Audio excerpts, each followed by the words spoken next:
இந்த முறை தேர்வு வெற்றியை தீர்மானிப்பது, ஒவ்வொரு மாணவருக்கும் வெற்றியை தீர்மானிப்பது எது தெரியுங்களா? நான் என்ன பண்ணுவேன், உங்கள் இடத்துல இருந்தாங்கன்னா ஃபஸ்ட்டு தமிழுக்கு எதெல்லாம் நான் படிக்கணும், எதெல்லாம் நான் புரிஞ்சுக்கணும் அப்படின்னு ஃபஸ்ட்டு நான் டிரைவ் பண்ணி ரெண்டாக பிரித்து வச்சுக்கோம். எதெல்லாம் படிக்கணும்? இந்த தேர்வுக்கு நீங்கள் முதல்ல உங்கள் மனதில் நிறுத்தி வைக்க வேண்டியது என்னன்னா, தமிழை வந்து எளிமைன்னு நினைக்காதீங்க. எளிமைனா புரிதலோடு படித்தாதான் எளிமை. தமிழை பொறுத்த வரைக்கும் இந்த முறை மிகப்பெரிய ஒரு மைண்ட் கேம் நம்மளுக்கு இருக்கும். எப்படின்னா, இந்த 20 அதிகாரம் இன்னையிலேருந்து ஒரு அதிகாரத்துக்கு அந்த 10 வினாக்கள்னா திரும்பி அன்னைக்குமே படிக்கக்கூடாது. இன்னைக்கு ஒரு அதிகாரம் எடுத்து 10 திருக்குறள் படிக்கிறீங்கன்னா 3 மணி நேரம் கூட ஆகட்டும் 10 குறளுக்கு. அவங்களே நம்மளுக்கு சிலபஸ்னு ஒன்று கொடுத்துட்டாங்க, 15 மார்க்கு. இந்த 15 மார்க்குக்கு நம்மளுடைய மாணவர்கள் என்ன பண்றாங்கன்னா, சொற்களை இணைத்து புதிய சொல் உருவாக்குதல். அதுக்கு என்னென்னலாம் கொடுத்துருக்காங்க, மற்றும், அல்லது, ஆள், பிறகு, வரை, இதுவும் அல்ல, இருப்பினும், எனினும், இதனால், இந்த பொருந்தா சொல்லை கண்டறிதல்ன்றதுல எப்படி வேணாலும் கொடுத்து நம்மளுக்கு கேட்பாங்க. எப்படிலாம் கேட்பாங்க, எதுக்கு நம்ம நிறைய பயிற்சி செய்யணும் அப்படின்னு பார்த்தீங்கன்னா, ஃபர்ஸ்ட் தலைப்பு. இப்போ செய் அப்படின்னு ஒரு வேர் சொல் இருக்குன்னா என்ன பண்ணுவோம், ஆனா என்னென்ன இருக்கு, காண சோலை தான் நம்மளுக்கு புக்கில் கொடுத்துருக்கோம். காண துலாக்கோல் இருக்கு, தேப்போ மீனாட்சி சுந்தரம் வேற, மகாவித்வான் மீனாட்சி சுந்தரம் வேற. அதையே தெரியாம நிறைய பேர் ரெண்டும் ஒரே இதை புரிஞ்சுக்கிறீங்க. அது எவ்வளோ சீக்கிரம் அந்த பேராகிராஃபை படிச்சு நீங்க உள் வாங்குறீங்கன்றது தான் அங்கே விஷயம். அந்த 5 கேள்வி எல்லாருமே அடிப்பீங்க, கண்டிப்பா 100 பேருமே அடிப்போம். ஆனா அந்த நல்லா ஞாபகம் வச்சுங்க, கலை சொற்கள் என்பது வேற, ஆங்கில சொல் என்பது வேற, அயர் சொல் என்பது வேற. இதையே படிக்காம எடுத்த உடனே நிறைய மெட்டீரியல், ஒன்றும் இல்லை, தேவையற்ற ஒன்று நம்ம படிக்கிறது வந்து தேவையான ஒன்று தான் இழக்க வச்சிடும். இந்த முறை வந்து நம்மளுக்கு இன்னொரு பெரிய விஷயம் என்ன தெரியுங்களா, புதுசாக மறு ஊர் நீங்களே கண்டுபிடிக்கிறது கிடையாது. ஏற்கனவே ஒரு ஊர் இருக்கிறது தான் மறு, அதை நீங்கள் புரிஞ்சுக்கணும். ஓர் எழுத்து ஒரு மொழி மொத்தம் 42 அப்படின்னு நம்ம சொல்லுவோமே தவிர்த்து. யூத் பேப்பரின் இனிய வணக்கம். அனைவருக்கும் வணக்கம். என்னுடைய பெயர் ராஜசேகரன். நான் கடலூர் மாவட்டத்தில் கிராம நிர்வாக அலுவலராக பணிபுரிந்து வருகிறேன். சுமார் 15 வருடங்களாக கடலூர் மாவட்ட வேலைவாய்ப்பு அலுவலகம், மாவட்ட மைய நூலகம் போன்ற இடங்களில் இலவச பயிற்சி வகுப்புகள் நடத்தி வருகிறேன். சுமார் 15 ஆண்டுகளுக்கும் மேலே தமிழ் பயிற்சி வகுப்பு எடுத்து வருகிறேன். என்னிடம் படித்த சுமார் 1000க்கும் மேற்பட்ட மாணவர்கள் வெவ்வேறு துறைகளில் பணிபுரிந்து வருகின்றனர். புதிய பாடத்திட்டம் பார்த்தீங்கன்னா, இப்போ நம்மளுக்கு வந்திருக்க புதிய பாடத்திட்டம் எப்படிலாம் பிரிச்சிருக்காங்க என்னன்றது உங்களுக்கு தெரியும், பார்த்துருப்பீங்க. இதில் ஃபஸ்ட்டு வந்து அழகு 1 இலக்கணம் 25 கேள்விகள் இருக்கிறதுலே பார்த்தீங்கன்னா, அழகு 1ல் தான் அதிகமான மதிப்பெண்கள் நம்மளுக்கு கேட்குறாங்க, 25 கேள்விகள். இதில் எழுத்து சொல்லுன்னு 2ஆக பிரிச்சிருக்காங்க. பிரித்து எழுதுதல், சேர்த்து எழுதுதல், ஒவ்வொரு தலைப்பும் நம்மளுக்கு கொடுத்துருக்காங்க. பிரித்து எழுதுதல், சேர்த்து எழுதுதல் ஸ்கூல் புக்கில் இருக்கா சார்னா இருக்குது. 6th-லேருந்து 12th வரைக்கும் புது புக்கு, பழைய புக் ரெண்டுத்துலேயுமே பிரித்து எழுதுதல், சேர்த்து எழுதுதல் இருக்குது. அப்போ இதெல்லாம் நம்ம வந்து மனப்பாடம் நீங்கள் பண்ணவே கூடாது. புரிஞ்சுக்கிட்டு புணர்ச்சி விதியோடு பிரித்து எழுதுகன்னா எப்படி ஒன்றும் நம்மளுக்கு பிரிக்க முடியுன்றத அடிப்படை புரிதலோடு தான் நீங்கள் படிக்கணும். நம்ம புக்கில் இருக்கிறது எல்லாத்தையும் மனப்பாடம் பண்ணால் நம்ம அடிச்சிடலான்ற எண்ணம் எப்பயுமே இருக்கக்கூடாது. ஒன்று பிரிக்கிறப்ப ஏன் பிரியுது, எந்த விதியில் பிரியுது அப்படின்னு பார்க்கணும். ஏன்னா இதுக்கு முன்னாடி நம்ம எழுதின தேர்வுக்கும் இதுக்கும் நிறைய வேறுபாடு இருக்கும். எப்படின்னு பார்த்தீங்கன்னா, பிரித்து எழுதுகன்னு சிலபஸ் கொடுத்துருக்காங்களே தவிர்த்து ஸ்கூல் புக்கில் இருந்து தான் இது பிரித்து எழுதுக கேட்பாங்கன்றதை 100% நம்ம உறுதிட்டு சொல்ல முடியாது. இப்போ பார்த்தீங்கன்னா நம்மளுக்கு கொடுத்துருக்க இந்த புது சிலபஸ் பார்த்தீங்கன்னா ஏறக்குறைய எல்லாமே 2003 to 2008. நாங்கள் வேலைக்கு போகிறப்ப அந்த 2003லேருந்து 2008 அந்த பாடப்புத்தகம் தான் நாங்கள் படித்து வேலைக்கு போனோம் 2010. அப்போ அந்த காலகட்டத்தில் நாங்கள் பயன்படுத்திய புத்தகத்தில் அதில் தான் வந்து பார்த்திங்கன்னா எங்களுக்கு ஒவ்வொரு பாடம் முடிஞ்சதுக்கப்புறம் சந்திப்பிழை, அதுக்கு அடுத்தது வந்து பார்த்திங்கன்னா ஒருமைப்பன்மை எல்லாமே இப்போ நம்மளுக்கு கொடுத்துருக்க சிலபஸ் எல்லாமே ஒவ்வொரு பாடம் முடிஞ்சதுக்கப்புறம் பயிற்சி வினாக்கள்னு போட்டு அதில் வரும். புரியுதுங்களா? இப்போ அதனால் வந்து நம்ம எல்லாத்தையும் தொடர்ந்து ஒவ்வொரு புத்தகமும் நம்ம தேடின்றதில்ல, பிரித்து எழுதுக விதி என்ன அப்படின்னு தெரிஞ்சுக்கிட்டால் நம்மளுக்கு எதை பற்றியும் நம்ம கவலைப்பட தேவையில்லை. நம்ம வந்து இதில் குருட்டு மனப்பாடம் பண்ணால் இந்த தமிழ் தேர்வு நல்லா ஞாபகம் வச்சுங்க.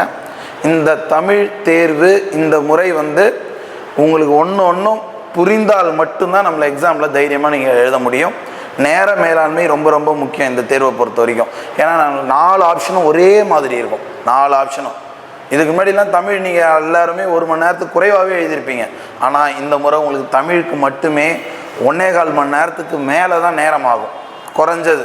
அதை விட நான் குறுகிய காலத்தில் தமிழ் அடிக்கிறேன்னு அடிக்க முடியாது. ஏன் அப்படின்னா தமிழில் 4 ஆப்ஷனும் நம்ம ABCD அப்படின்னு நம்ம படிச்சுட்டு தான் ஆன்சரே நீங்கள் செலக்ட் பண்ணுற மாதிரி இருக்கும். ஏன்னா சரியான விடை மிகச்சரியான விடைன்ற போல இருக்கும். அப்போ நம்ம 4 ஆப்ஷன் கடைசி வரைக்கும் பார்க்கணும். இப்போ வெந்த புண்ணில் வேல் பாய்ச்சது ஓமையால் விளக்க பெறும் பொருள் துன்பம் அப்படின்னு இருந்துச்சுன்னா டீல மீளா துயரம்னு ஒன்று இருக்கும். அப்போ மீளா துயரம் இல்லைன்னா துன்பம் தான். ஆனால் மீளா துயரம் இருக்கப்ப நம்ம என்ன பண்ணணும், ஏ பி சி டின்னு 4 ஆப்ஷன் வரைக்கும் கடைசி வரைக்கும் போகணும்.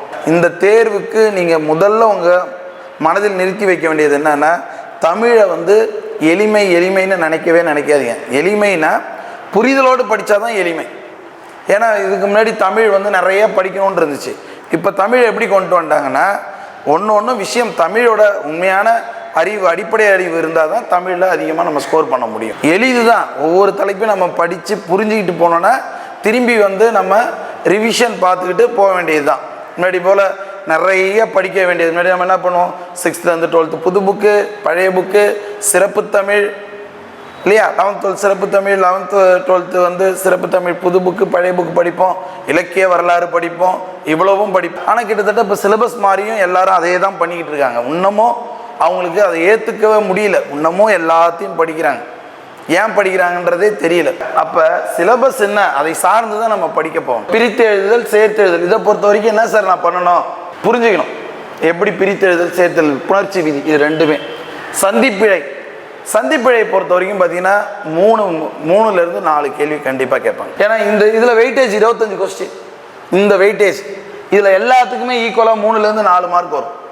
சந்திப்பிழை 3.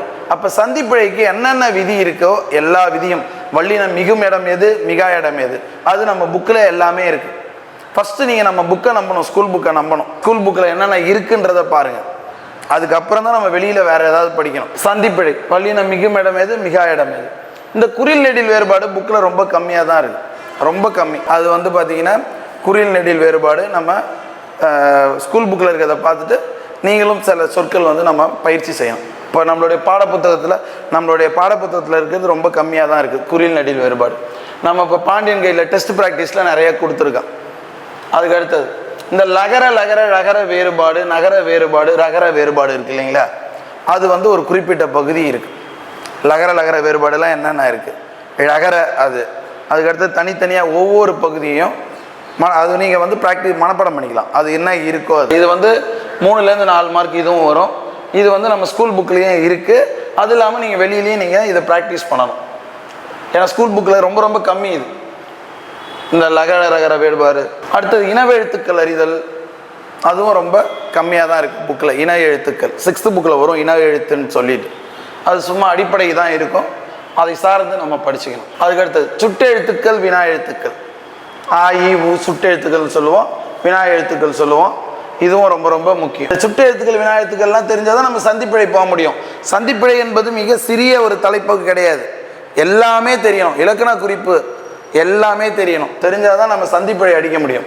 இந்த முறை தேர்வு வெற்றியை தீர்மானிப்பது, ஒவ்வொரு மாணவருக்கும் வெற்றியை தீர்மானிப்பது எது தெரியுங்களா, சந்திப்பிழை, இணைப்பு சொல், ஒருமைப்பன்மை, அதுக்கடுத்து நிறுத்தற் குறியீடு. இந்த 4 தலைப்பு இருக்குது பாருங்கள். இந்த 4 தலைப்பும் உண்மையாலுமே நம்மளுக்கு தமிழ் இலக்கணம் அடிப்படை புரிஞ்சால் மட்டும்தான் இந்த 4 தலைப்பு படிக்க முடியும். இந்த 4 தலைப்பையும் நம்மளுக்கு 15 to 16 கொஸ்டின் வரும். இந்த 15-16 கொஸ்டின் தான் நம்மளுக்கு வெற்றியை தீர்மானிக்கும். அதனால் நல்லா இந்த சந்திப்பிழை பகுதியெலாம் ரொம்ப முக்கியம். சுட்டெழுத்துக்கள், வினா எழுத்துக்கள், ஒருமைப்பன்மை அறிதல் நம்ம புக்லேயே இருக்குது. சுட்டெழுத்துக்கள், வினா எழுத்துக்கள் புக்லேயே இருக்குது. ப்ராக்டிஸ்லாம் இது நம்ம நிறையா பண்ணணும். எதுக்கு நம்ம நிறையா பயிற்சி செய்யணும் அப்படின்னு பார்த்தீங்கன்னா, நேர மேலாண்மை, டைம் மேனேஜ்மெண்ட். டைம் நம்ம வந்து ப்ராக்டிஸ் பண்ணி டைம் வச்சு எழுதணும் தமிழ். இந்த முறை வந்து நம்மளுக்கு இன்னொரு பெரிய விஷயம் என்ன தெரியுங்களா, இந்த தடவை வந்து நம்மளுக்கு இந்த தேர்வுக்கு நம்ம ஒரு தயாரில் இருக்கணும். எதுக்குன்னா நேரம், அதுதான் நம்மளுக்கு மிகப்பெரிய ஒரு எதிரியே இந்த முறை நம்மளுக்கு நேரம் தான். அது எப்படின்னு பார்த்தீங்கன்னா, தமிழுக்கு நேரம் அதிகமாகுது. அதே போல் மேக்ஸ்லேயும் பார்த்தீங்கன்னா ரீசனிங்கில் வந்து ஏற்கனவே 5 கொஸ்டின் தான் இருக்கும், இப்போ வந்து அது 10 கொஸ்டின் ஆகிட்டாங்க. அப்போ ரீசனிங் 10 கொஸ்டின் ஆகிட்டாங்கன்றப்ப அது நம்ம யோசிக்கணும். மற்றதெல்லாம் நீங்கள் என்ன பண்ணுவீங்க, ஆப்டிடியூட்லாம் ஃபார்முலா வச்சு டக்குன்னு நம்ம போட்டுட்டு வந்துடுவோம். ரீசனிங் பொறுத்த வரைக்கும் பல டைரெக்ஷனில் யோசிக்க வேண்டியது வரும். இப்படி வருமா, அப்படி வருமா, இப்போ ஒரு நம்பர் சீரியஸே இருந்தால் கூட நம்ம பல விதமாக யோசிப்போம். அப்போ அதுலேயும் நம்மளுக்கு டைம் ஆகும். ஸோ அதனால் தமிழுக்கு நேரத்தை மிச்சப்படுத்தணும். சொல்லில் பார்த்தீங்கன்னா வேர்ச்சொல்லிலிருந்து வினைமுற்று, வினையச்சம், வினையாளன் பெயர், பெயரெச்சம், அது வரைக்கும் வரும். பெயர் சொல் வரைக்கும் வரும். ஃபஸ்ட்டு தலைப்பு. இப்போ செய் அப்படின்னு ஒரு வேர் சொல் இருக்குன்னா என்ன பண்ணுவோம்? செய்த பையன் பெயரெச்சம், செய்து முடித்தான் வினையெச்சம், செய்தவன் வன் வினையாளனின் பெயர், செய்தல் தொழிற்பெயர், செய்தான் வினைமுற்று, அது மாதிரி பார்ப்போம். அப்போ வினைமுற்று அப்படின்ற ஒரு தலைப்பு இதில் இருக்கு இல்லைங்களா? இந்த இருக்கு பாருங்க, வினைமுற்று. அந்த ஒரு வினைமுற்றே எல்லாமே தெரியணும். சும்மா நம்ம மேலோட்டமாக படிச்சுட்டு போகக்கூடாது. என்னென்ன வினைமுற்று இருக்குது, குறிப்பு வினைமுற்று, தெரிநிலை வினைமுற்று, என்னென்ன இருக்கோ எல்லாமே நம்ம தெரிஞ்சு வச்சு. அயற்சொல். அயற்சொல் என்பது தமிழ் மொழியை தவிர்த்து அயல் மொழியிலிருந்து தமிழை நம்ம பயன்படுத்துகிற சொல். அதுதான் இந்த அயற்சொல், தமிழ் சொல். என்ன சார் தமிழ் சொல்னா என்ன சார்னா அயற்சொல்லிலிருந்து தமிழ் சொல். பெற்றம் என்பது அயற்சொல் தான். பெற்றம்னா என்ன? தமிழ் சொல் வந்து பசு. அப்போ என்னென்ன இருக்கோ வேற்று மொழி அந்த சொற்கள், அதுலேருந்து தமிழ் சொல். அடுத்தது எதிர்ச்சொல். எதிர்ச்சொல் வந்து ரொம்ப ரொம்ப முக்கியம். எதிர்ச்சொல் வந்து 3 கேள்வி வரும் உங்களுக்கு. இந்த 3 கேள்வி எதிர்ச்சொல் நீங்கள் அடிக்கணும்னா, எதிர்ச்சொல்னா நம்மளுக்கு ஸ்கூல் புக்கில் எதுவுமே கிடையாது. சும்மா ஒரு கம்மியாக ஒரு 10-12 இதுதான் இருக்கும். அப்போ இந்த எதிர்ச்சொல் எப்படி? எதிர்ச்சொல்லுக்கு புது புக்கு பழைய புக்கு அறிஞ்சோர் பொருள் இருக்கு இல்லைங்களா? அந்த அறிஞ்சோர் பொருள் ஃபுல்லாக படிக்கணும். அதுக்கு படித்து அதிலிருந்து அதுக்கு எதிர்ச்சொல் நம்ம எழுதணும். இப்போ துண்ணலர் பகைவர்ன்னு இருக்குன்னு வச்சுங்க. துண்ணலருக்கு எதிர்ச்சொல் என்ன அப்படின்னா நண்பர். அதுக்கான எதிர்ச்சொல் அறிஞ்சோர் பொருள் தெரிஞ்சாதான், அதாவது பொருள் தெரிஞ்சாதான் எதிர்ச்சொல்லே போக முடியும். அப்போ இந்த 3 மார்க்குக்கு நான் என்ன தெரியுமா பண்ணணும்? இந்த எதிர்ச்சொல் 3 மார்க்குக்கு, அதாவது 3 கொஸ்டினுக்கு, இந்த 3 கொஸ்டினுக்கு நான் என்ன பண்ணணும்னா 6th-லேருந்து 12th புது புக் பழைய புக் எல்லாத்துலேயும் இருக்கக்கூடிய பொருள் தருகை எடுத்து படிப்பேன். பொருள் தருகை தெரிஞ்சிச்சுன்னா போதும். பொருள் தருகை என்னன்னு தெரிஞ்சிச்சுன்னா போதும். வழக்குனா நன்னெறி, வழக்குக்கு எதிர்ச்சொல்னா தீநெறி. அப்போ வழக்குக்கு நன்னெறின்னு தெரிஞ்சாதானே நான் தீநெறியை போய் எடுக்க போவேன். அப்போ இந்த எதிர்ச்சொல் மிக மிக முக்கியமான ஒரு பங்கு உங்களுக்கு வகிக்கும். வினைச்சொல். எழுத்துப்பிழை. எழுத்துப்பிழை, ஒற்றுப்பிழை. எழுத்துப்பிழை ஒற்றுப்பிழை நம்மளுக்கு புக்கில் வந்து ஒரு சில பகுதியில் தான் நம்மளுக்கு கொடுத்துருக்காங்க ஒற்றுப்பிழை எல்லாமே. அடுத்தது 2 வினைச்சொற்களின் வேறுபாடு. வருந்து வறுத்து. வருந்து வறுத்து. அப்போ வருந்துனா என்ன, வறுத்துனா ரெண்டுத்துக்குள்ள வேறுபாடு. ரெண்டும் ஒரே மாதிரி இருக்கும், ஆனால் அதோட வேறுபாடு என்ன? அப்போ இதிலிருந்து 25 கேள்விகள் இருக்கும். இது வந்து நம்ம தமிழில் அதிக இம்பார்ட்டன்ட் நம்ம இதுக்கு கொடுத்து வைக்கணும். எல்லாமே முக்கியம் தான் தமிழில். அதில் வந்து பார்த்தீங்கன்னா இது ரொம்ப ரொம்ப முக்கியம். இதில் நீங்கள் மனப்பாடம் பண்ணுறதுன்னு எதுவுமே கிடையாது பாருங்களா. இதில் மனப்பாடம் பண்ணுறதுன்னு ஒன்றுமே இல்லை. வேணா சுட்டு எழுத்து வினா எழுத்துக்கள் நீங்கள் மனப்பாடம் பண்ணலாம். ஒருமைப்பன்மையெல்லாம் என்னன்றது நீங்கள் தெளிவாக புரியணும். ஒருமைப்பன்மைன்றது ஒரு மிகப்பெரிய தலைப்பு. 3 கேள்வியை கேட்பாங்க. ஒருமைப்பன்மை நம்ம புக்கில் அவ்வளோ கொடுத்துருக்காங்க. வெறும் வந்து ஒருமைப்பன்மை வந்தான் வந்தனர், அது தான் தம், கல்வி இது எங்கெல்லாம் வரும், அஃது எங்கே போடுவோம், ஓர் எங்கே போடுவோம், இது எல்லாமே ஒருமைப்பன்மையில் வரும். இது என்ன பண்ணணும்? ஒருமைப்பன்மைனா என்னென்ன வருமோ எல்லாமே நம்ம தெரிஞ்சுக்கிட்டாதான் அடுத்த தலைப்பு திரும்பி நம்ம போகணும். ஒரு விஷயத்தையும் முழுமை கற்றுட்டு தான் அடுத்ததுக்கு போகணும். எல்லாத்துலேயுமே பாதி பாதியாக அப்படின்ற மைண்டில் இருக்கக்கூடாது. அப்போ இது ரொம்ப ரொம்ப முக்கியம். 25 கேள்வி தெரியணும்னா இது எல்லாம் எனக்கு தெரியணும். இப்போ வேர் சொல்லிருந்து ஒன்று கண்டுபிடிக்கிறேன்னா செய், செய்த பெயரெச்சம், செய்து வினையெச்சம், செய்தான் வினைமுற்று, செய்தவன் வினையாளனின் பெயர், அது மாதிரி ஒன்று நம்ம தெளிவாக புரிஞ்சுக்கணும். சொல்லகராதி அதே எதிர்ச்சொல் தான் இதுலேயும் கொடுத்துருக்காங்க பாருங்க. இந்த தலைப்பிலையும் சொல்லகராதிலையும் கொடுத்துருக்காங்க.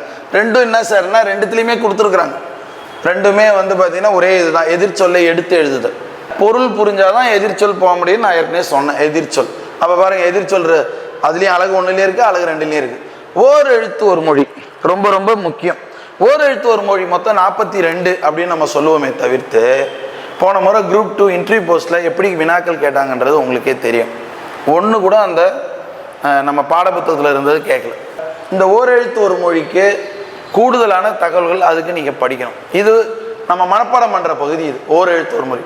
ஓர் எழுத்து ஒரு மொழியில் என்ன ஒன்று கொடுத்துருக்காங்கன்னா A to Z எல்லாமே நம்ம மனப்பாடம் பண்ணி வச்சுக்கணும். இதுக்கு நீங்கள் எளிமையாக இதை நீங்கள் நினச்சிடக்கூடாது. ஓர் எழுத்து ஒரு மொழி. காண என்னென்ன இருக்குது? காண சோலை தான் நம்மளுக்கு புக்கில் கொடுத்துருக்கோம்.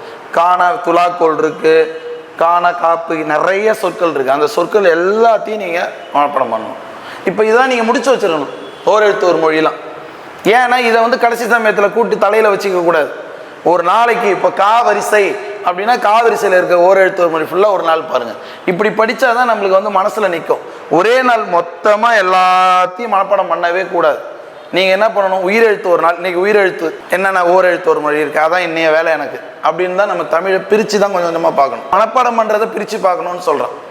மனப்பாடம் பகுதி இந்த ஓர் எழுத்து ஒரு மொழி எல்லாத்தையும் பாருங்கள்.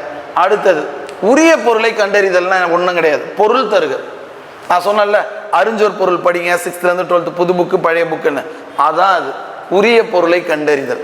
அப்போ ஒரே கல்ல 2 மாங்காய், இதையும் நம்ம அடிச்சிடலாம், எதிர் சொல்லும் அடிச்சிடலாம். பொருள் தருக படிச்சிங்கன்னா ஒரு பொருள் தரும் பல சொற்கள் நம்ம புக்கில் நிறைய இருக்குது. ஒரு பொருள் தரும் பல சொற்கள் நம்ம 6th புக்கில் பாருங்கள், மான, பெரிய, திருமகள், வயல், வண்டு, ஒரு அந்த இது. அடுத்தது வந்து ஒரு பொருள் தரும் உரி சொற்கள்லாம் நம்ம பார்த்துருப்போம். அடுத்தது பொருந்தா சொல்லை கண்டறிதல். இந்த பொருந்தா சொல்லை கண்டறிதல்ன்றதுல எப்படி வேணாலும் கொடுத்து நம்மளுக்கு கேட்பாங்க. எப்படிலாம் கேட்பாங்க அப்படின்னா, நூல் ஒரு 3 நூல்கள் ஒரு ஆசிரியர் வந்து இன்னொன்று மாற்றி கொடுத்து கேட்பாங்க. 3 இலக்கண குறிப்பு ஒன்று கொடுத்து மாற்றி கொடுத்து ஒன்று கேட்பாங்க. அப்போ இதை பொறுத்த வரைக்கும் நீங்கள் நம்ம சிலபஸில் இருக்க நூலாசிரியர் அவங்களையும் பார்த்துங்க. அதுக்கடுத்தது வந்து இலக்கண குறிப்பு ஃபுல்லாக தெரியணும். பொருந்தா சொல்லில் வந்து பார்த்தீங்கன்னா 1 இலக்கண குறிப்பு 3 ஒரு இலக்கண குறிப்பு கொடுத்து ஒன்று மாற்றி கேட்பாங்க. அப்புறம் தொகை சொற்கள்லாம் இருக்குது இல்லைங்களா, அந்த தொகை சொற்கள்லாம் கொடுத்து ஒன்று கேட்பாங்க மாற்றி. அடுத்தது அகர வரிசை. அகர வரிசை பொறுத்த வரைக்கும் ஒற்றை எழுத்து, அதை இக்கு வந்துச்சுன்னா எங்கே முன்னாடி வரும், கா வந்தால் எது, அதுபோல் சில விஷயங்கள்லாம் நீங்கள் புரிஞ்சுக்கணும். இப்போ அகம், அகம்பாவம், அக்கா அப்படின்னு இருக்குன்னா ஃபஸ்ட்டு இக்கு அக்கா அவங்க தான் ஃபஸ்ட்டு வந்துடுவாங்க. அதுக்கு அடுத்தது அகம், அதுக்கு அடுத்தது தான் அகம்பாவம். அதாவது எப்படின்னா எளிமையாக இருந்தால் பிரச்சனை இல்லை, நம்ம முதல் எழுத்தை வச்சு கண்டுபிடிக்கிற மாதிரி வந்துச்சுன்னா பிரச்சனை இல்லை. 2வது எழுத்தையும் கடந்து கண்டுபிடிக்கணும்னா அதுலேயும் அகர வரிசை நம்ம ப்ராக்டிஸ் பண்ணி பார்க்கணும். அகர வரிசையெல்லாம் அகர வரிசை மிக எளிமை அப்படின்னு இருந்தாலும் அதையும் நம்ம பயிற்சி செஞ்சு தான் பார்க்கணும். அகர வரிசைப்படி சொற்களை சீர் செய்தல், எது ஃபஸ்ட்டு வரும் அப்படின்றது. அடுத்து ஒரு பொருட்பன்மொழி, ஒரே ஒரு பொருள் ஆனால் 2 சொல் பயன்படுத்தும். பன்மொழினா 2 சொல், காத்தோம்பு, மாமிசை, ஒரு குறிப்பிட்டது தான் இருக்குதே ஒரு பொருட்பன்மொழின்றது, அவ்வளோதான். குழி தாழ்ந்து, சொற்பதம், காத்தோம்பல், வல்விரைந்து, அது மாதிரி சில குறிப்பிட்ட சொற்கள் தான் இருக்குது, அதுதான் ஒரு பொருட்பன்மொழி. அடுத்து இருபொருள் குறிக்கும் சொற்கள், ஒரு சொல் இருபொருள் தரும். இப்போ நகை, நகைன்னா அணிகலன், சிரிப்பு, அதுபோல் நிறைய சொற்கள் இருக்குது ஒரு பொருள் தரக்கூடிய சொற்கள். ஏன்னா ஒன்னொன்னும் என்னன்னு தெரிஞ்சுக்கிட்டு தான் நீங்கள் படிக்கணுமே. ஃபஸ்ட்டு ஒன்னொன்றுக்கும் பொருள் இது எது குறிக்குது அப்படின்றத தெரிஞ்சுக்கணும். இப்போ சொன்ன பாருங்க, இருபொருள் குறிக்கும் சொற்கள், ஒரு சொல் 2 பொருளை குறிக்கும். பேச்சு வழக்கு, எழுத்து வழக்கு. இந்த பேச்சு வழக்கு எழுத்து வழக்கு நம்ம ஸ்கூல் புக்கில் துணைப்பாடம் எல்லாத்துலேருந்துமே இருக்குது. பேச்சு வழக்கு எழுத்து. அது இல்லாமல் சில சொற்கள்லாம் புண்ணாக்கு அப்படின்றது பேச்சு வழக்கு, உண்மையாலுமே என்னது பின்னாக்கு. அதுபோல் ஒன்று பேச்சு வழக்கு எழுத்து வழக்கில் சரியானது நம்ம எடுக்கணும். சொல்லும் பொருளும் அறிதல். சொல்லும் பொருளும் இங்கே உரிய பொருளை கண்டறிதல்னு பார்த்தோம் பாருங்க, அதே தலைப்பு தான் இதுவும், சொல்லும் பொருளும் அறிதல். அடுத்தது ஒரு சொல்லுக்கு இணையான வேறு சொல். ஒரு சொல்லுக்கு இணையான வேறு சொல். கோடிட்ட இடத்தில் சரியான பொருள். அவங்களே எடுத்துக்காட்டு கொடுத்துட்டாங்க. பள்ளிக்கு சென்று கல்வி பயிலுதல் சிறப்பு. அப்போ ஆப்ஷன் பயிலுதல், எழுதுதல், வேற ஆப்ஷன் கொடுப்பாங்க. அது 4 ஆப்ஷனில் எது கல்வியோடு தொடர்புடையது, எது பயிலுதல், அதை நம்ம எடுத்துக்கணும். வானில் முகில் தோன்றினால் மழை பொழியும். அப்போ முகில், அப்போ மழை வந்து முகிலோடு தொடர்புடையது. ஆப்ஷன் நட்சத்திரம் மற்றதெல்லாம் இருக்கும், சந்திரன். அப்போ முகில் அப்படின்னா மேகம், அது தெரிஞ்சாதான் வானத்தில் மேகம் தோன்றினால் மழை பொழியும், முகில். இப்போ நம்மளுக்கு இங்கே கொடுத்துருக்கிறது எளிமையாக அதை வந்து அதே போல் இன்னொரு நிறைய பேர் நீங்கள் என்னென்னா நம்மளுக்கு தகுதி தேர்வில் கேட்டாங்க இல்லையா, அந்த வினாக்களே மைண்டில் ஏற்றிக்கிட்டு அந்த மன எண்ணத்திலே போய் எக்ஸாமுக்கு போயிடாதீங்க தயவுசெய்து. அது வெறும் தகுதி தேர்வு, அது ரொம்ப எளிமையாக தான் இருக்கும். அது எலிஜிபிள் டெஸ்ட். அது கேட்ட வினாக்களே எல்லோரும் அந்த மாடலே எடுத்து வச்சு படிச்சுக்கிட்டு அதிலே ப்ராக்டிஸ் பண்ணக்கூடாது. பொருத்தமான பொருளை தேர்வு செய்தல், ஊடகம், தகவல் தொடர்பு சாதனம், அது போல் இருக்கு பாருங்க. இது சமூகம்னா மக்கள் குழு. பொருத்தமான பொருள் அதோட சொற்களுக்கு தகுந்த போல நம்ம இது பண்ணணும். சமூகம்னா மக்கள் குழு, அது போல. அதுக்கு அடுத்தது மருவு. ஊர் பெயர்களின் மருவை எழுதுக. ஊர் பெயர்களின் மருவு, அது என்னென்ன இருக்குன்றது நம்ம தெரிஞ்சுக்கணும். புதுசாக மருவு ஊர் நீங்களே கண்டுபிடிக்கிறது கிடையாது. ஏற்கனவே ஒரு ஊர் இருக்கிறது தான் மருவு. புதுசாக நம்ம ஷார்ட்லைஸ் பண்ணுறது கிடையாது, அப்படியே மினிமைஸ் பண்ணிக்க கூடாது. ஏற்கனவே இருக்கணும். இப்போ செங்கல்பட்டுக்கு செங்கைன்னு ஏற்கனவே இருக்குது, அதனால அது. அப்போ மண்ணை என்ன, ஒவ்வொரு ஊரும் புதுச்சேரிக்கு புதுவை, புதுக்கோட்டைக்கு புதுகை, அதுபோல் எங்கெங்கே என்னென்ன ஊர் இருக்கோ அதை தான் நம்ம எடுத்துக்கணும். நம்ம புதுசாக நம்ம வந்து ஒன்றை நம்ம கண்டுபிடிக்கலாம். அது என்னன்றது நீங்கள் உங்களுக்கு தெரியும், ஒவ்வொரு ஊர் பேர். அது நம்ம அதுக்கு வந்து ஸ்கூல் புக்கில் கிடையாது மெட்டீரியல், அது நீங்களே தான் ஓனாக இண்டிவிஜுவலாக ரெடி பண்ணிக்கணும். இப்போ பூவிருந்த மல்லி அப்படின்றது பூந்த மல்லி, அது இருக்குது. அதுபோல தான் நம்ம குறிப்பிட்ட எது எது இது ஊர் பெயர் மட்டும்தான். ஆக்சுவலாக மருவே 2 வகைப்படும். ஒன்று உறவு பெயரை குறிக்கிறது, ஒன்று ஊர் பெயரை குறிக்கிறது. இப்போ என் தந்தைன்றது எந்தைன்றது மருவு. ஆனால் அவனே என்ன கொடுத்துட்டாங்கன்னா அவங்களே வந்து ஊர் பெயரின் மருவுன்னு கொடுத்துட்டாங்க அவங்களே. அப்போ ஊர் பெயரில் இருக்க மருவு தான், உறவு பெயர் வரல. ஊர் பெயர் இதை பாருங்க, மயிலாப்பூர் மயிலைன்னு கொடுத்துருக்காங்க. இது போல் இருக்கு இல்லையா? அதை பாருங்க, மன்னார்குடி மண்ணை, மணவை மணப்பாறை வந்து மணவை. அதுபோல் ஒவ்வொரு ஊரை நீங்கள் படிச்சுக்கணும். அதுக்கடுத்தது ஒரு ஓர் பேச்சு வழக்கு சொற்களுக்கு இணையாக தூய தமிழ் சொற்களை இணைத்தல். ஒரு ஓர் இது வந்து மெய் எழுத்து வந்தால் ஒரு மரம், ஓர் இலை, இது ஒரு ஓர். பேச்சு வழக்கு சொற்களுக்கு இணையான தூய தமிழ் சொற்களை இணைத்தல். ஏற்கனவே பார்த்தோம் பாருங்க, பேச்சு வழக்கு எழுத்து வழக்கு அதே போல தான் தூய தமிழ் சொற்களை இதுக்கு எழுதணும். இப்போ பாருங்க, வெத்தலை அப்படின்றோம், அது வெற்றிலை கரெக்டான சொல். நாற்காலி, நாற்காலி, இது வந்து பார்த்தீங்கன்னா பேச்சு வழக்கில் வெத்தலைன்னு சொல்லுவோம், ஆனால் உண்மையாலுமே வெற்றிலை. பேச்சு வழக்கு தொடர்பில் பிழை திருத்தம். நேற்று மழை பெய்யுது, நேற்று மழை பெய்தது கரெக்டாக. அதே தான் பேச்சு வழக்கு எழுத்து வழக்கு. அடுத்தது பாருங்களா, இது ரொம்ப முக்கியமான தலைப்பு. சொற்களை இணைத்து புதிய சொல் உருவாக்குதல். அதுக்கு என்னென்னலாம் கொடுத்துருக்காங்க? மற்றும், அல்லது, ஆள், பிறகு, வரை, இதுவும் அல்ல, இருப்பினும், எனினும், இதனால், எனவே, ஏனெனில், ஆகையால், அதுபோல், அதனால், வரை, பின். பாருங்க, நான் காட்டுக்கு சென்றேன், அதனால் புலியை பார்த்தேன். அப்ப இணைப்பு சொல் இது ரொம்ப முக்கியமான தலைப்பு. இது 3லிருந்து 4 கேள்வி, இன்னும் 3 கொஸ்டின் இதுலேருந்து வரும். இந்த 15 மார்க் இருக்கு இல்லையா சொல்லகராதி, அதில் இதுக்கு தான் வெயிட்டேஜ். இந்த இதுக்கு 3 கொஸ்டின் வரும். இது 3, மற்ற எல்லாத்துலேயும் பாருங்கள் 2, 3, 1 அப்படி தான் இருக்கும். இதில் தான் வெயிட்டேஜ் அதிகம். இது வந்து என்ன பண்ணணும் அப்படின்னா, இதுக்கு வந்து சிலபஸ்னு ஒன்றுமே கிடையாது, ஒரே ஒரு பக்கம் தான் இருக்குது இது ஸ்கூல் புக்கில். அப்போ என்ன பண்ணணும்னா, ஒன்று எதனால் வருது, எனவேன்றது எதனால் வருது, ஏனெனில் எதனால் வருது, அது ஒன்றுத்துக்கு ஒரு விதி இருக்குது. இது வந்தால் இதை தான் பயன்படுத்தணும். சில சொற்கள் ஒரே மாதிரி வரும். அப்போ எதுக்கு எதை பயன்படுத்தணும்? பொருள் தரும் ஓர் எழுத்து. ஆ பசு, ஏற்கனவே ஓர் எழுத்து ஒரு மொழி பார்த்தோம் பாருங்க. அதுபோல் ஆ பசு, ஈ கொடு, தை மாதம், தீனர். அதே போல் இது வந்து பார்த்திங்கன்னா ஒரு பொருள் தரும், அதாவது ஒரு பொருள் தரும் ஓர் எழுத்து, பல பொருள் தரும் ஒரு சொல். இப்போ கமலம், கஞ்சம், முளரி, பங்கயம் இது எல்லாமே தாமரையை குறிக்கும். கப்பலை குறிக்க வெவ்வேறு சொற்களை பயன்படுத்துகிறோம், நிறையா இருக்குது. அடுத்தது வந்து பார்த்திங்கன்னா காடை குறிக்கும் வெவ்வேறு சொற்கள் பார்க்குறோம். அது எல்லாமே நீங்கள் இதில் பார்க்கணும். 2ஆக பிரிச்சுக்கணும். நீங்கள் சிலபஸில் இருக்கக்கூடியது தமிழ் புக்கில் எதெல்லாம் இருக்குது, எதெல்லாம் நான் கற்றுக்கணும், எதெல்லாம் நான் தேடணும்னு 2ஆக பிரிக்கணும்.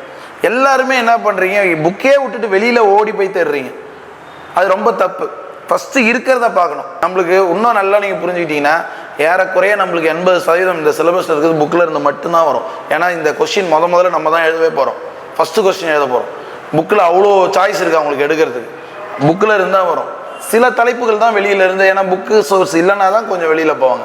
அப்போ முதல்ல நம்ம என்ன பண்ணோம், புது புக் 6th-லேருந்து 12th, பழைய 6th-லேருந்து 12th இந்த சிலபஸ்லாம் எங்கெல்லாம் இருக்குது அப்படின்றத எடுத்து நம்ம படிக்கணும். முதல் வேலை அதுதான். அதை படிச்சுட்டீங்க, வேறு எதுனாலும் அடுத்தது படிங்க. இதையே படிக்காமல் எடுத்த உடனே நிறைய மெட்டீரியல் ஒன்றும் இல்லை, தேவையற்ற ஒன்று நம்ம படிக்கிறது வந்து தேவையான ஒன்று தான் இழக்க. நீங்கள் நிறைய பேர் என்ன தப்பு பண்ணுறீங்கன்னா, நிறைய படிக்கணும் அப்படின்னு நினைக்கிறீங்களே தவிர என்ன படிக்கணும்னே தெரியாமல் படிச்சுக்கிட்டு இருக்கீங்க. என்னன்னா பெரிய பெரிய மெட்டீரியல், பெரிய புக்கு எது பெருசாக, எது அதிகமாக, எது நம்ம படிக்கணும் அப்படின்றது தான் உங்கள் மைண்டில் இருக்குது. அது சிலபஸில் உள்ளது வாங்கி எது வேணாலும் வாங்குங்க, இல்லை, ஆனால் வாங்கி அது சிலபஸில் எதில் வருது அப்படின்றது கரெக்டாக படிக்கணும். இன்னமும் நிறைய பேர் வந்து பழைய மாதிரியே புக்கை துணைப்பாடம் இது எல்லாத்தையும் படிச்சுக்கிட்டு இருக்காங்களே தவிர்த்து, இப்போ நம்ம ஸ்மார்ட்டாக படிக்கணும். ஸ்மார்ட்னா என்னென்னா சிலபஸில் உள்ளது கரெக்டாக எடுத்து படிக்கணும். இந்த டைம் வந்து நம்ம மிச்சப்படுத்தி ஜிகேவில் அதிகமாக ஸ்கோர் பண்ணணும். இது எதுக்காக இந்த தமிழ் வந்து இப்படி பேட்டர்ன் மாற்றிருக்காங்க? கடந்த முறை வந்து பார்த்திங்கன்னா தமிழ் ஆங்கிலம் 2ம் வச்சு எழுதினவங்க, தமிழில் படித்தவங்க மார்க் அதிகமாக ஸ்கோர் பண்ண முடியல. தமிழில் படிக்கிறதுக்கு 6th-லேருந்து 12th புது புக்கு, பழைய புக்கு, இலக்கிய வரலாறு, சிறப்பு தமிழ் 11th 12th புது புக்கு, பழைய புக்கு, இது எல்லாத்தையும் நாங்கள் படிக்க வேண்டியதாக இருக்குது. அப்படின்றதுனால தான் நம்மளுக்கு வந்து சிலபஸை தமிழை சுலபமாக்கி, தமிழ் அறிவு உங்களுக்கு, தமிழ் பற்றிய அடிப்படை அறிவு உங்களுக்கு இருந்தால் போதும் அப்படின்ற மாதிரி தான் நம்மளுக்கு இந்த சிலபஸ் வச்சுருக்கு. அதுக்கு அடுத்தது எழுதும் திறன். இதில் 15 கேள்விகள். சொற்களை ஒழுங்குபடுத்தி சொற்றொடர் அமைத்தல். சொற்கள் ஒரு சொற்றொடர் வந்து மாறி மாறி இருக்கும், அதை வந்து சரியான வரிசை முறையில் நம்ம எழுதணும். சரியான எழுவாய் எது, பயனிலை எது அப்படின்னு. அதுக்கு அடுத்தது தொடர் வகைகள். தொடர் வகைகள்னு கொடுத்துட்டு அவனே செய்வினை, செயற்பாட்டு வினை, தன்வினை, பிறவினைன்னு கொடுத்துருக்கான். மொத்தம் தொடர் வகைகள் ஏறத்தாழ 16க்கும் மேலே. தன்வினை, பிறவினை, செய்வினை, செயற்பாட்டு வினை, தனி தொடர் கலவை, உடன்பாடு எதிர்மறை, பொருள்மாறா எதிர்மறை, நேர்கூற்று வாக்கியம், அயர்கூற்று வாக்கியம், இது எல்லாம் சேர்ந்து தான் தொடர் வகைகள். அதில் வந்து செய்வினை, செயற்பாட்டு வினை, தன்வினை, பிறவினை. ஒருமைப்பன்மை பிழையிருந்து சரியான தொடர் அறிந்து. ஏற்கனவே ஒருமைப்பன்மை பார்த்தோம், அதையே நம்மளுக்கு திருப்பியும் கொடுத்துருக்காங்க பாருங்க. அப்போ எதிர்ச்சொல் 2 தடவை வந்திருக்கு, பொருள் தருக 2 தடவை வந்திருக்கு. அதுக்கு அடுத்தது வந்து பாருங்க, எழுதும் திறன்லையும் ஒருமைப்பன்மை பிழை அறிந்து. அவனது கை அப்படின்னா அது தப்பு, அவன் கைன்னு தான் வரணும். அவன் தங்கை அது கரெக்ட், அவனது தங்கைன்னு வரக்கூடாது. அப்போ உயர்திணை அக்ரிணைக்கு அதுன்றதை நம்ம அக்ரிணைக்கு பயன்படுத்தக்கூடாது. அதாவது அக்ரிணைக்கு மட்டும்தான் அதுவை பயன்படுத்தணும், உயர்திணைக்கு அதுன்னு பயன்படுத்தக்கூடாது. அதெல்லாம் எழுதும் திறனில் தான் அது மாதிரி வினாக்கள்லாம் வரும். ஒருமைப்பன்மை பிழை அறிந்து. மரபுத்தமிழ் இது வந்து நம்மளுக்கு புக்கில் இருக்குங்க. இது வந்து பார்த்தீங்கன்னா நம்மளுக்கு புக்கில் இருக்கிறதே போதுமானது. மரபுத்தமிழ் இப்போ அம்மா வந்தது, அம்மா வந்தால் அக்ரிணை. அக்ரிணை வந்ததுனால நம்மளுக்கு வந்து பார்த்தீங்கன்னா மாடுகள் வந்துச்சுன்னா நனைந்தது அப்படின்னு இருக்கு, நனைந்தனன்னு வரணும். இது அடிப்படை மரபுத்தமிழ். அதே நம்மளுக்கு வந்து மரபு சொற்கள் இருக்கு இல்லையா, அது வந்து பார்த்தீங்கன்னா இளமை பெயர் வரும். பசு அப்படின்னா கன்று, யானை கன்று, அப்போ அது ஒன்றுத்துக்கு வருதுல்ல, அது எல்லாமே இதை பாருங்க. இளமை பெயர், பசு, கன்று, ஆடு, குட்டி. ஒளி மரபு இதெல்லாமே மரபு சொற்கள். வினை மரபு கூடை, முடை, சோறு, உண். தொகை மரபுனா மக்கள் கூட்டம், ஆடு, மந்தை. பசுனா நிறை, சாவினா கொத்து, திராட்சைனா குலை. இது வந்து ரொம்ப முக்கியமானது. இது எல்லாமே நம்மளுக்கு புக்கில் இருக்கிறது. வழா, வழுவமைதி வரும், அதுவும் இந்த மரபு தமிழோட தொடர்புடையது தான். அதுவும் வழா, வழுவமைதி அது இதில் ரொம்ப ரொம்ப முக்கியம். அது இதில் சிலபஸில் இல்லைனாலும் இது உங்களுக்கு மரபு தமிழில் எது எது வரும்ன்றது ஞாபகம் வச்சுங்க. வழா, வழுவமைதி, வினா, விடை, இது எல்லாமே வந்து பார்த்திங்கன்னா மரபு தமிழோட தொடர்புடையது. மீதி இது எல்லாமே நம்ம புக்கில் இருக்கிறது தான் ஃபுல்லாக.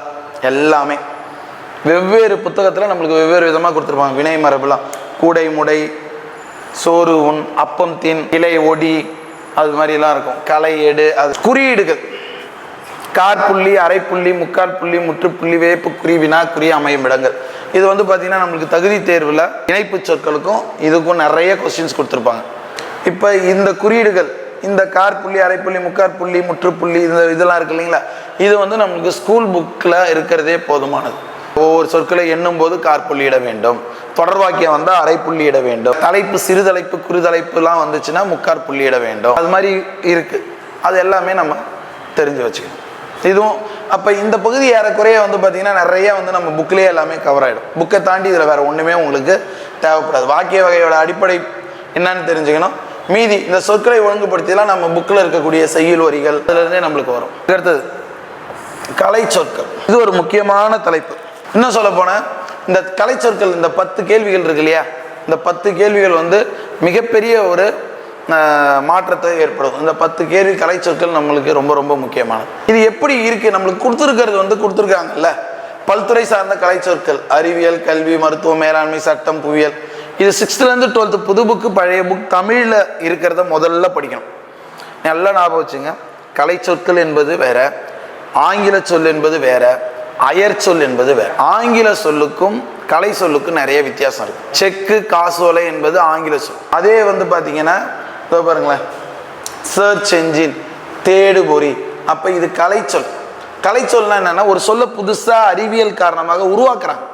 அறிவியல் காரணமாக மட்டுமே, அதாவது பாட புத்தகத்தில் இருக்கும். இப்போ பழைய புக்கில் இருக்கிறதெல்லாம் நம்ம இது கொடுத்துருக்கிறது ஈஸியாக நம்மளுக்கு கொடுத்துட்டாங்க. ஸ்கூல் புக்கில் இருக்கிறத மட்டும் வலசைனா மைக்ரேஷன், ஒவ்வாமைனா அலர்ஜி, மரபணுனா ஜென்னு, கடல் மயில்னா நாட்டிக்கல் மயில் அப்படின்னு எளிமையாக கொடுத்துட்டாங்க. ஆனால் நம்மளுக்கு அது அடிப்படை வந்து 6th-லேருந்து 12th ஸ்கூல் புக்கையும் படிச்சுக்கிட்டு இந்த புவியியல் மற்ற புக்கெலாம் இருக்குது பாருங்கள், அறிவியல், அதில் அடிப்படை சொற்களையும் நம்ம தெரிஞ்சுக்கணும். 10 கொஸ்டின் கேட்குறாங்கன்னா வெறும் ஒரு 300 சொற்களில் 10 கொஸ்டின் கேட்க மாட்டாங்க. கேட்டால் நம்மளுக்கு சந்தோஷம்தான், ஆனால் அப்படி கேட்க மாட்டாங்க. அதுலேருந்து ஒரு 2-3 கேள்வி தான் வரும். நம்ம ஸ்கூல் புக்கெலாம் தமிழ் புக்கில் படிக்கிறது ரொம்ப கம்மி.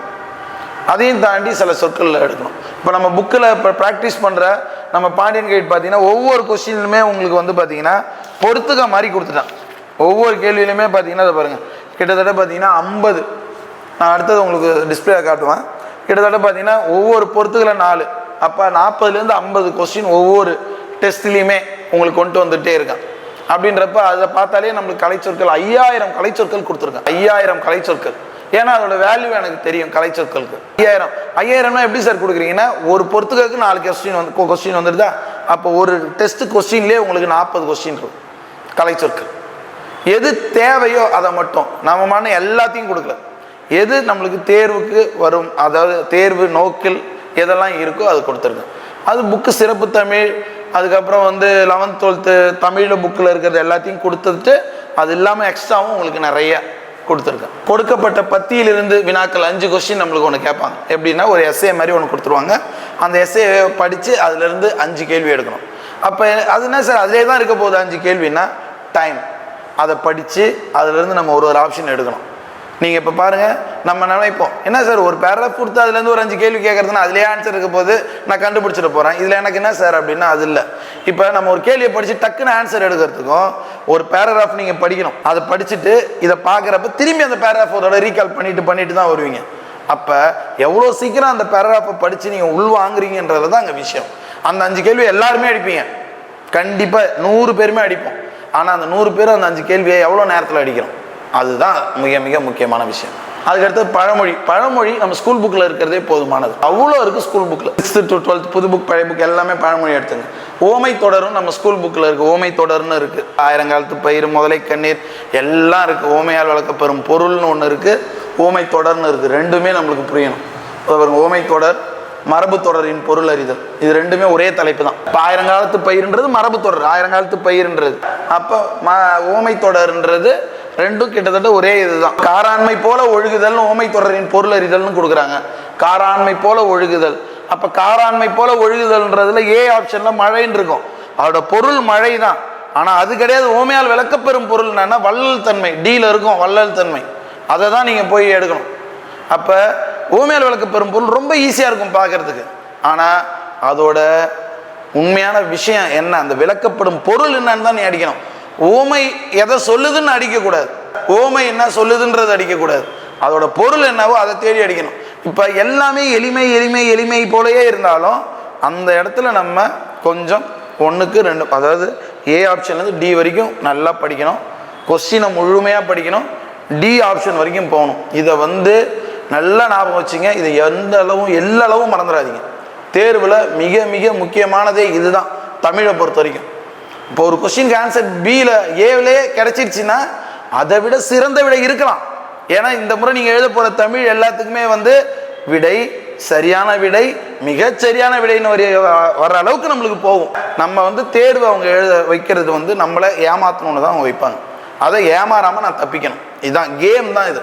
தமிழை பொறுத்த வரைக்கும் இந்த முறை மிகப்பெரிய ஒரு மைண்ட் கேம் நம்மளுக்கு இருக்கும். எப்படின்னா அவங்க நம்மளை ஏமாற்றணும்னு ரெடி பண்ணுறாங்க, நம்ம ஏமாறாமல் தப்பிச்சு எப்படி போகணும். அப்போ தப்பிக்கணும்னா நான் எப்படி தப்பிப்பேன், கேள்வியை முழுமையாக படிப்பேன்.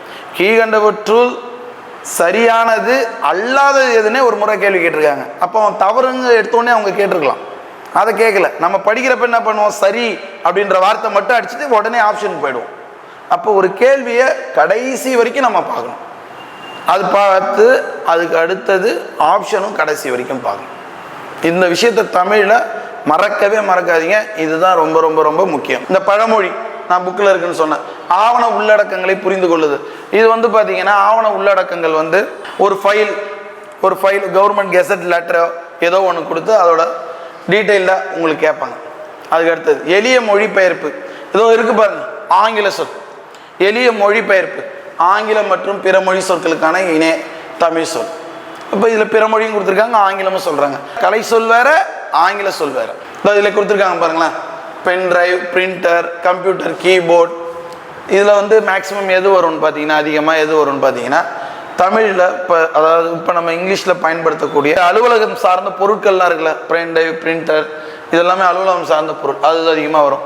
இந்த கடிதங்கள், மனுக்கள், மொழிபெயர்ப்பை புரிந்து கொள்ளுதல். ஒரு சென்டென்ஸ் கொடுத்துட்டு ஞாபகம் வச்சுங்க, நான் அது மாதிரி வினாக்கள் நம்ம புக்லையும் கேட்டிருக்கேன். ஒரு சென்டென்ஸ் கொடுத்துட்டு அதுக்கு தமிழில் எதெல்லாம் வரும்னு 4 ஆப்ஷன் கொடுப்பாங்க. ஒரு வாக்கியம் இருக்கும், அந்த வாக்கியத்தை படித்து புரிஞ்சுக்கிட்டு தமிழில், இது மொத்தத்துக்கு 5 கேள்விகள் தான். இதுலேயே நம்மளுக்கு எல்லாமே வந்துடும். 5 கேள்வி எல்லாத்துலேயும் ஒன்று தான் வரும். அழகு 7. இந்த அழகு 7 பொறுத்த வரைக்கும் இதுதான், இதை தாண்டி வேறு எதுவுமே நீங்கள் படிக்க தேவையில்லை. ஃபஸ்ட்டு அதை மைண்டில் வச்சுங்க. அவங்களே நம்மளுக்கு சிலபஸ்னு ஒன்று கொடுத்துட்டாங்க, 15 மார்க்கு. இந்த 15 மார்க்குக்கு நம்மளுடைய மாணவர்கள் என்ன பண்ணுறாங்கன்னா மிகப்பெரிய தேடலுக்கு போகிறாங்க. திரும்பி நீங்கள் பழைய மாதிரி இல்லாத சிலபஸ் என்னென்னமோ தேடி என்னென்னமோ போகிறாங்க, அதெல்லாம் இருக்கவே கூடாது. இதை ஃபஸ்ட்டு படிங்க, 15 மார்க்கு. இதை படித்து முடிச்சுட்டு உங்களுக்கு நேரம் இருந்தால் இதனாலும் படிங்க. ஃபஸ்ட்டு இதை படிங்க. இதுலேருந்து 15 கேள்வி. அப்போ திருக்குறள் தொடர்பான செய்திகள் இந்த 20 அதிகாரம் இன்னையிலிருந்து மாணவர்கள் என்ன பண்ண போகிறீங்க, ஏற்கனவே நீங்கள் படிச்சிருந்தாலும் ஒரு நாளைக்கு ஒரு அதிகாரம் முழுமையாக இருக்கும். எப்படிலாம் ஒரு கேள்வி வரும்னா பொருள் தருகன்னு வரும். நல்லா ஞாபகம் வச்சுங்க. திருக்குறள் தான் நம்மளுக்கு பொருள் தருக அந்த சொல்லு. அதுக்கடுத்தது திருக்குறளின் விளக்கம், அந்த திருக்குறள் எதை சொல்லுது. அப்போ திருக்குறள் உள்ள சொல்லில் ஆங்கில சொல் ஏதாவது கேட்கறதுக்கான வாய்ப்புகள் திருக்குறள்லே இருக்குது. அடுத்தது திருக்குறளில் தான் அதிகமாக வந்து பார்த்திங்கன்னா சில கடினமான பிரித்தெழுதுகள் அதில் தான் இருக்குது, பிரித்தெழுதுகள். அப்புறம் எதிர்ச்சொல்லும் அதுலேருந்தே கேட்கலாம். இவ்வளோ தலைப்புமே நம்மளுக்கு இந்த 20 அதிகாரம் இன்னையிலேருந்து ஒரு அதிகாரத்துக்கு அந்த 10 வினாக்கள்னால் அந்த 10 வினாக்கள், அதாவது 10 வினாக்கள்னால் 10 அதிகாரம், 10 10 20 அதிகாரம். ஒவ்வொரு அதிகாரத்துக்கும் 10 குறள் இருக்குது. அந்த 10 குறளையும் நீங்கள் தெளிவாக படிச்சிடணும், தெளிவாக படிக்கணும். திரும்பி அன்னைக்குமே படிக்கக்கூடாது. இன்றைக்கி ஒரு அதிகாரம் எடுத்து 10 திருக்குறள் படிக்கிறீங்கன்னா 3 மணி நேரம் கூட ஆகட்டும் 10 குறளுக்கு, ஆனால் அதை முடிக்கணும். இது ஏன் அப்படி சொல்கிறேன்னா, ஒன்று நீங்கள் முடிச்சுட்டு போக போக தான் உங்களுக்கு உங்கள் மேலே ஒரு நம்பிக்கை வரும். எதையாவது ஒன்று அரைகுறையாக நம்ம விட்டோன்னா ஒரு 2 மணி நேரம் 2.5 மணி நேரம் படித்து ஒரு திருக்குறள் ஒரு அதிகாரத்தை நீங்கள் அரைகுறையாக விடுறதும் ஒன்று தான், 3 மணி நேரம் படித்து முழுமையாக கற்றுக்கிறதும் ஒன்று தான். ஒரு டாபிக்னால் அதை முழுமையாக முடிக்கணும். ஏன்னா இதெல்லாம் நம்ம மனப்பாடம் பண்ண போகிறோம் படித்து. அடுத்தது அறநூல்கள் தொடர்பான செய்தி, நாலடியார், நான்மணிக்கடிகை, இதெல்லாம் புது புக் பழைய புக் ரெண்டுத்தையும் கம்பேர் பண்ணி படிக்கணும். நான்மணிக்கடிகை, பழமொழி 400, முதுமொழி காஞ்சி, திருக்கடுகம், இன்னா 40, இது ஃபுல்லாக. உவேசா, தேப்போ மீனாட்சி சுந்தரம். இந்த தேப்போ மீனாட்சி சுந்தரம் வேற, மகாவித்வான் மீனாட்சி சுந்தரம் வேற. அதையே தெரியாமல் நிறைய பேர் ரெண்டும் ஒரே இதாக புரிஞ்சுக்கிறீங்க. அதை ஃபஸ்ட்டு நீங்கள் புரிஞ்சுக்கணும், ரெண்டும் வேற வேற. ஆனால் உவே சாமிநாத ஐயர்னா பழைய 6th புக்கில் இருக்கார், புது புக்கு 11th இருக்கார். உவே சாமிநாத ஐயரை பற்றி என்னென்ன தகவல் இருக்கோ அதை படிக்கணும். ஆனால் என்ன பண்ணுறீங்க, உவேசாவே ஒரு பெரிய புத்தகம் மாதிரி உவேசாவின் வாழ்க்கை வரலாறை உட்காந்து படிச்சுட்டு இருக்கீங்க. புக்கில் வந்து பார்த்திங்கன்னா நம்ம ஸ்கூல் புக்கில் கேட்குறதுக்கு உவேசாவுக்கு நிறைய இருக்குது ஆப்ஷன். அதை ஃபஸ்ட்டு படிக்கணும். அதை தாண்டி நீங்கள் ஸ்கூல் புக்கை தாண்டி இதை பொறுத்த வரைக்கும் ஸ்கூல் புக்கை தாண்டி நீங்கள் வெளியில் போகணுன்ற அவசியமே இல்லை. அப்படி போனீங்கன்னா உங்களுடைய நேரத்தை, மேலான ஒரு நேரத்தை நீங்கள் வீணாக்குறீங்கன்னு அர்த்தம். அப்புறம் உவேசா, லக்குனர் எல்லாம் உங்களுக்கு ஸ்கூல் புக்கு எல்லாம் புது புக் பழைய புக் ரெண்டுத்துலேயுமே இருக்குது இந்த தலைப்புகள் ஃபுல்லாக. இதில் ஒரு விஷயம் மட்டும் உங்களுக்கு நான் சொல்லிடுறேன். இந்த தமிழின் தொன்மைன்னு இருக்கு இல்லையா, இது வந்து பார்த்திங்கன்னா பழைய 7th புக்கு அதில் வரும், புது 10th புக்கில் வரும். தமிழின் தொன்மை பழைய 7th புக்கில் இருக்கும், அப்புறம் புது 10th புக். திராவிட மொழிகள் வந்து பார்த்திங்கன்னா ரெண்டுமே வந்து 9th புக்கு தான். தமிழ் புது 9th புக்கு, பழைய 9th புக்கு. தமிழின் தொன்மை வேறு சில பாடங்கள்லையும் வரலாம். இந்த தலைப்புகள்லாம் எல்லாத்தையும் தொகுத்து கரெக்டாக நீங்கள் இது பண்ணிடணும். இப்போ இதெல்லாம் பார்த்திங்கன்னா நம்ம ஸ்கூல் புக்கில் இந்த தலைப்பு ஃபுல்லாகவே நம்ம வந்து பார்த்திங்கன்னா நம்மளுடைய டெஸ்ட் ப்ராக்டிஸ் புக்கில் எல்லாமே டீட்டெயில்டாக கொடுத்துருக்கோம் உங்களுக்கு. நீங்கள் படிச்சுட்டு டெஸ்ட் எழுதி பார்க்குற மாதிரி, நீங்கள் படித்த ஏதோ ஒரு டெஸ்ட்டில் வந்துடும் கண்டிப்பாக. அது மாதிரி தான் நம்ம டெஸ்ட் ப்ராக்டிஸ் பண்ண கொடுத்து அவங்களே கொடுத்துருக்காங்க பாருங்கள். அழகு 7க்கான பாடத்திட்டம் 10ஆம் வகுப்பு வரையிலான. ஆனால் எப்பயுமே அப்படி தான் நம்மளுக்கு சொல்லுவாங்க. ஆனால் இதை பொறுத்த வரைக்கும் 10ஆம் வகுப்புக்குள்ளே நீங்கள் பார்த்துக்கிட்டா போதும். அவங்க கொடுத்துருக்க சிலபஸ் ஃபுல்லாகவே அவங்க 10ஆம் வகுப்புக்குள்ளே தான் கொடுத்துருக்காங்க. ஸோ அது போதும். 6th இது 10th இது போதும். இது என்ன இருக்கோ அதுதான். நான் என்ன பண்ணுவேன் உங்கள் இடத்துல இருந்தாங்கன்னா, ஃபஸ்ட்டு தமிழுக்கு எதெல்லாம் நான் படிக்கணும், எதெல்லாம் நான் புரிஞ்சுக்கணும் அப்படின்னு ஃபஸ்ட்டு நான் டிரைவ் பண்ணி 2ஆக பிரித்து வச்சுக்கோம். எதெல்லாம் படிக்கணும், இதெல்லாம் படிக்கணும், இதெல்லாம் இப்போ படிக்கணும். இந்த 65 நாள் 60 நாள் தான் கிட்டத்தட்டன்றப்ப அப்போ இதெல்லாம் படித்து நீங்கள் கான்ஃபிடன்ட் க்ரியேட் பண்ணிக்கணும். இதை கடைசியில் நான் பார்க்கலான்னு நீங்கள் நினச்சிங்கன்னா உங்களுக்கு ஒரு பதட்டம் வந்துடும். எப்பயுமே தமிழை பொறுத்த வரைக்கும் மனப்பாட பகுதி இது புரிஞ்சு இதெல்லாம் நம்ம என்ன பண்ணோம்னா இப்போ படித்து வச்சுக்கணும். இதிலெல்லாம் நம்ம இந்த 15 வினாக்களில் தப்பே பண்ணக்கூடாது. ஏன்னா இந்த 15 வினாக்களில் யாருமே தப்பு பண்ண மாட்டாங்க. ஏன்னா எல்லாரும் படித்து வச்சுருப்பாங்க. இதில் நம்ம தப்பே பண்ணக்கூடாது, தவறே வரக்கூடாது. இப்போ இது பாண்டியன் கைடு நம்மளுடைய பொதுத்தமிழ். ஏற்கனவே பார்த்தீங்கன்னா ஃபஸ்ட்டு வந்து நம்ம முன்னாடி வந்து பார்த்திங்கன்னா இந்த புத்தகம் வந்து கிட்டத்தட்ட 10,000 பிரதிகளுக்கு மேலே போன முறை நம்ம இதே சேனலில் நம்ம சொல்லியிருந்தோம். கிட்டத்தட்ட 2 வருஷத்தில் வந்து பாண்டியன் கைடு வந்து தமிழ் நம்மளுக்கு எப்பொழுதுமே வந்து பார்த்திங்கன்னா மாணவர்களுக்கு வந்து ப்ராக்டிஸ் பண்ண வைக்கிறது அதுதான் ரொம்ப ரொம்ப முக்கியம். ஒரு தேர்வுக்கு தயார்படுத்துறது ப்ராக்டிஸ் பண்ணுறது மட்டும்தான். ஒரு கேள்வி கேட்டவுடனே நம்ம பதில் சொல்லிடலாம். அதே 4 ஆப்ஷன் கொடுத்து கேட்குறப்ப தான் நம்மளுக்கு வந்து 4 ஆப்ஷன் கொடுத்து கேட்குறப்ப தான் நம்மளுக்கு அதோட புரிதல் முழுமையாக, ஏன்னா அதுதான் நம்ம எக்ஸாமுக்கு தயாராகிறது. பாண்டியன் கைட் பொதுத்தமிழ் 100 மாதிரி வினாத்தாள் கொண்ட புத்தகம். ஒவ்வொரு வினாத்தாள்லையும் 100 கேள்வி. அப்போ 100 × 100 10,000. இப்போ கலை சொற்கள்லாம் நான் சொல்லியிருந்தேன் பாருங்கள். ஒரு வினாத்தாள்லையுமே கிட்டத்தட்ட 40லேருந்து 50 கலை சொற்கள் நம்ம கொடுத்துருக்கோம். தமிழ் பொறுத்த வரைக்கும் பார்த்திங்கன்னா நம்ம ப்ராக்டிஸ் பண்ணி பார்க்கணும், டெஸ்ட் ப்ராக்டிஸ் பண்ணணும். ஏன்னா இது முதல் முறையாக இந்த புது பாடத்திட்டத்தில் கொடுத்துருக்காங்க. எப்படி வினாக்கள் வரும்ன்றதே நம்மளுக்கு தெரியாது. தலைப்புகள் தான் நம்மளுக்கு இருக்கே தவிர வினாக்கள் தெரியாது. அப்போ ஒவ்வொரு தலைப்புகளில் வினாக்கள் அவங்க எந்த வடிவத்தில் எப்படிலாம் கேட்பாங்களோ அப்படிலாம் நான் வினாக்கள் எடுத்து கொடுத்துருக்கேன். ஸ்கூல் புக்கை படிச்சுட்டு 6th 12th புது புக்கு பழைய புக்கு உள்ள சிலபஸில் உள்ள தலைப்புகள்லாம் நீங்கள் படிச்சுட்டு தேர்வு எழுதி பார்ப்பதற்கு தான் இந்த புத்தகம் உங்களுக்கு. இது வந்து ஸ்டடி மெட்டீரியல் கிடையாது, ப்ராக்டிஸ் பண்ணுறதுக்கு. 100x100 10,000 வினாக்கள். டிஎன்பிஎஸ்சி குரூப் 4 பொது தமிழில் 100க்கு 100 மதிப்பெண் எடுப்பதற்கு இந்த பாண்டியன் கைட் பொது தமிழ் புத்தகம் 100x100 10,000 வினாக்கள் கொண்ட இந்த புத்தகம் உங்களுக்கு நிச்சயமாக உதவி புரியும். 100 மாதிரி வினாக்கள் கொண்ட இந்த புத்தகம் 100x100 10,000 வினாக்கள் கொண்ட இந்த புத்தகம் வேணும் என்ற நபர்கள் 9244440777 அப்படின்ற நம்பருக்கு வாட்ஸ்அப்பில் உங்களுடைய அட்ரஸை நீங்கள் அனுப்பிட்டீங்கன்னா உங்களுக்கு வந்து பார்த்தீங்கன்னா அவங்க வந்து 3 நாட்களுக்குள்ளே உங்களுக்கு புத்தகம் வந்துடும். இதோட புத்தகத்தின் விலை வந்து 600 ரூபா. உங்களுக்கு நீங்கள் அட்ரஸ் அனுப்பினாலே உங்களுக்கு வந்து அவங்க கூகுள் பே நம்பர் டீட்டெயில் அனுப்பிவிடுவாங்க. அதில் நீங்கள் பணம் அனுப்புனதுக்கு அப்புறம் பார்த்தீங்கன்னா அதிகபட்சம் 3 நாட்களுக்குள்ளே தமிழ்நாட்டில் நீங்கள் எங்கே இருந்தாலும் இந்த புக்கு வந்து உங்களை வந்து சென்றடையும். புத்தகம் வேண்டுன்றவங்க டிஸ்கிரிப்ஷனில் ஃபுல் டீட்டெயில் கொடுத்துருக்கோம், அதை பார்த்து நீங்கள் வந்து பயன்படுத்திக்கிங்க.